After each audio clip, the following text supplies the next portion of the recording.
اعتماد وکړو او زموږ سره په قومي وطن پارټۍ کې د شمولیت اظهار وکړو.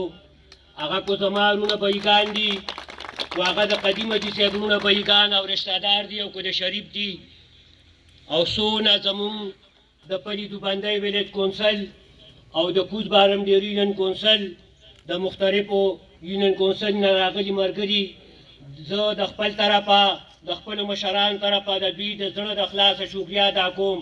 څنګه چې شریف ورو وي، زه هم ستاسو طبقې کس یم، ما ته پته ده چې نن په 1000 روپۍ دیاري نه میلاویږي، خو تاسو هغه هر څه شاته کړه او زمونږ مشر لم چې دی دا ګینټه دوی ویستل. وروڼو څنګه چې دا یو حقیقت دی چې نن مونږ باضابطه طور سره په عوامي نیشنل پارټۍ نه په قومي وطن پارټۍ کې شمولیت وکړو. خو دا هم یو حقیقت دی چې نن شمولیت مونږ وکړو، خو د سن 77 نه زمونږ پلاران، زمونږ ترونه، زمونږ مشران چې نن په قبرونو کې پراته دي، هغوی چې نو د آفتاب احمد خان شیرپاو په مشرۍ باندې اعتماد کړی، دا ټوله علاقه په یو اتفاق وه، خو هغه د سن 88 دور و، خو 92 94 95 و. وروڼو د هغه اتفاق برکت دا و چې الحمدلله مونږ ته نن د بجلۍ په شکل کې، د سکول په شکل کې، د روډ په شکل کې، او بل یو ترقیاتي کار چې دی هغه صرف د آفتاب احمد خان شیرپاو د هغه مشرانو هغه قربانۍ وي او د هغوی هغه خدمت هغوی کړی.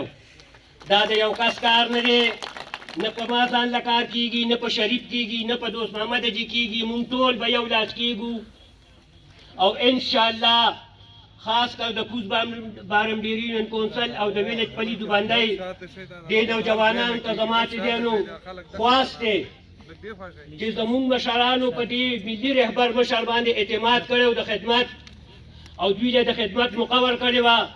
نن مونږ او تاسو له پکار چې بیا اتفاق وکړو، د یو بل سره ورولي وکړو.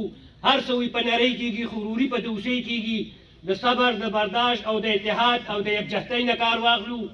نن د وخت تقاضا دا ده، ډېر MNA-ګان، ډېر MP-ګان راله، خو زما په خیال چې خښته په خښته ونه لګېده، او زما په خیال چې په مړینې جمدین کې چې مونږ څه په نظر باندې نه راځو.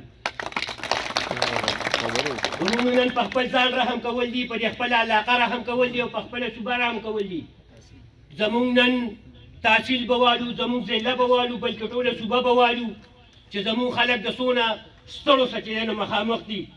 وروڼو چې نن یو ځل بیا مونږ او تاسو اتفاق وکړو، نو د خپل مشر جناب آفتاب احمد خان شیرپاو به د خدمت موقع به دوی له ورکړو، او مونږ او تاسو زمونږ او ستاسو د حقوقو تحفظ به هم دوی کوي. زمونږ حقوق به مونږ او تاسو له دوی ځینو راوړي، او نوی خلک دی، او نوی خلک به مونږ او دا ازمایي شوي دي. د دوی پلار نیکه زمونږ دپاره قربانیانې ورکړي، زمونږ پلارانو په دوی باندې اعتمادونه چې نو کړي دي.